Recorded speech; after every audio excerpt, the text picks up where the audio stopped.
Welcome to KPR 2020. My name is Keren Munoz, and this is Life Before the Internet. Have you ever wondered what our parents and teachers did for fun back then? For most, internet wasn't a part of their lives just yet.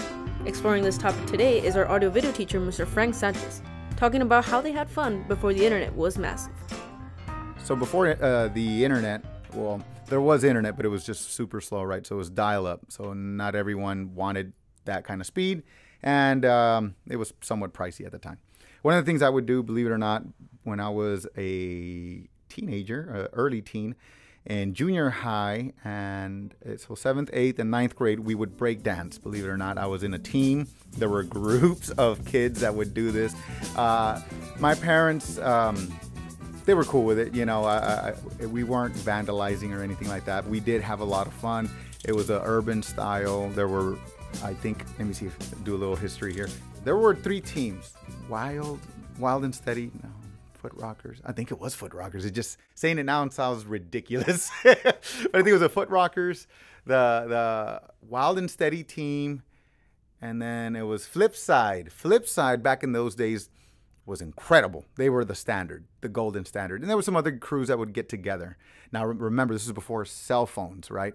So it was all landline phones, and you would just call and be like, hey, are y'all gonna be there, right? And they would be. We would break dance. Like, we didn't need much back then. It was seriously like a flat floor and a cardboard. Worst case scenarios. Best case scenarios was a cardboard, and then somehow someone's dad would buy like a linoleum, you know, and they would get the linoleum floor, spread it, and then we would dance on that, do the head spins and other crazy moves. We would meet at different people's houses. We were a little bit more athletic, you know, even though, you know, we weren't in official school sports and stuff like that, but there were moves. And back in those days, internet wasn't around so much. So specific interests that you liked that were not popular, that were not sold on books, magazines, or just in general TV, you had to find different ways. So sometimes back in those days, people would go to San Antonio and bring back magazines, or just if someone had enough money and they had a camera, they would record these break dancers that would go to quinceañeras and stuff like that and just jam out and dance and do this really like acrobatic, synchronized dance moves. It was different. It was cool. I remember everyone would get excited when they would happen. The kids would all kind of go in a big circle in a quinceañera, you know, and then they would do their moves. The music was awesome, and it was fun. And every now and then they had battles. So gangs were still a thing back in those days, but they were living in parallel universes so there were gangs that obviously had their colors, and, you know, they had the graffiti stuff, and then they would get in fights and do other things. But we would also do, not necessarily graffiti, we wouldn't vandalize, but we liked to draw. So we would draw, we had style, we would get together, we would tag our names onto our binders and stuff like that, the names of the crews. And we would have battles. One time we had a battle at this place called the Teen Club, kids. It was called the Teen Clubs, believe it or not. And it was in the mall. They had it there, and it was a teen club. And when it opened, believe it or not, it was actually packed because, again, we didn't have internet back then, so there was nothing we could do. And there were like really big battles there. If we had trouble with another crew, quote unquote trouble, you know, no one had to get stabbed or anything. We just danced it off. You know what was weird is every now and then, now that I think about it, at the gym was perfect because it had like a smooth floors. And if there was ever, you know, someone with skills, we would, when the coach wasn't watching or anyone, we would go in and dance. That's so silly now that I think about that. They would get mad at us because we would go in, everyone else was in lunch. We would go in junior high, Memorial Junior High. We would not break in because it was open. We would go into the gym when no one was in there, and we would dance. Yeah, we would go in there and we'd dance, and then the custodian would get mad at us, and we'd have to leave running. The other thing we used to do, after the breakdancing thing, we went into the art world, or the tagging artist type thing, where we had groups, and it was called Task Force. That was a group we hung out with. And it was me, it was Tangy, it was Sergio, whose little brother is actually a student of mine right now. It was Hector, or Skips, and There was a couple other guys, and we would get together and we would draw and paint and color, and we learned about Crayola and how much better it was than Rose Art. And then we got introduced to Prisma colors, which totally blew our minds and our budgets because they were kind of expensive. And then we would have this thing. And so I'm going to do a little shout out to my twin brother, Mr. Tobias, who back in those days was where Mrs. Compian is currently at right now, the College and Career Center. We would set a date. We'd be like, all right, our team is going to battle y'all's team.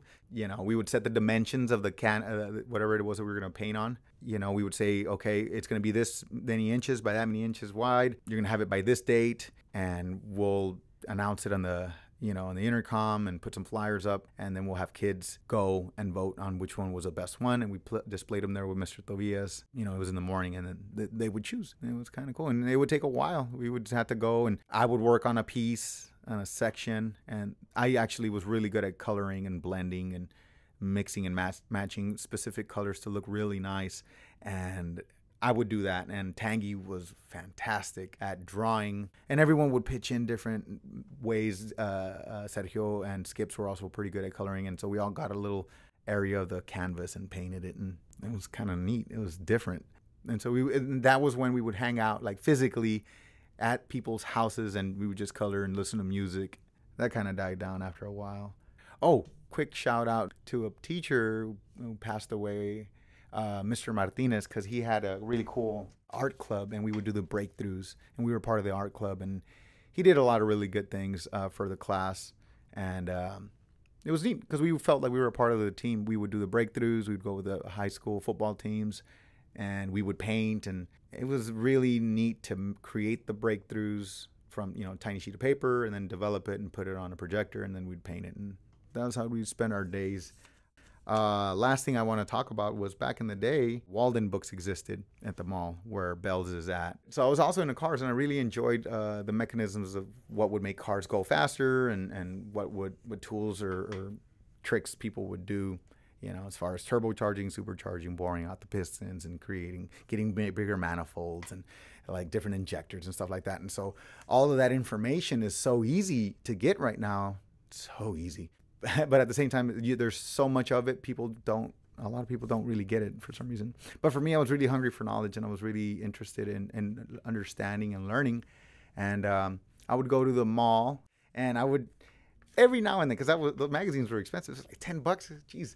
So I wouldn't buy one every time, but I would go. I probably bought a few, but most of the time I would just go in there and just sit down and look at the magazines and read, and it was cool. And I would go, it was like during a weekday or a weekend, and there was nothing at the house. I mean, well, other than work, because I also worked. But, you know, when there was some free time, I'd go to the mall and just go maybe Aladdin's Castle. It used to be that there was an arcade, and arcade was essentially just a bunch of video games. So, and we would pay we get tokens. Well, you know what? Y'all do kind of have an arcade. Peter Piper. Like that, but in the mall. And it was the only form of digital entertainment where you could like play.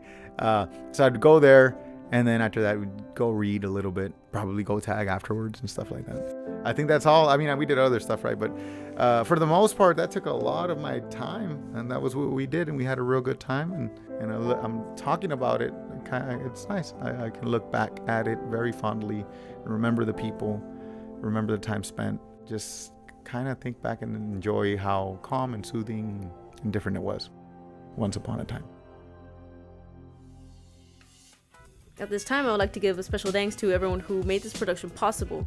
Mr. Sanchez, our audio video teacher, Ms. Casion, our CTE director, and our EPHS administration and staff for allowing us to produce these podcasts.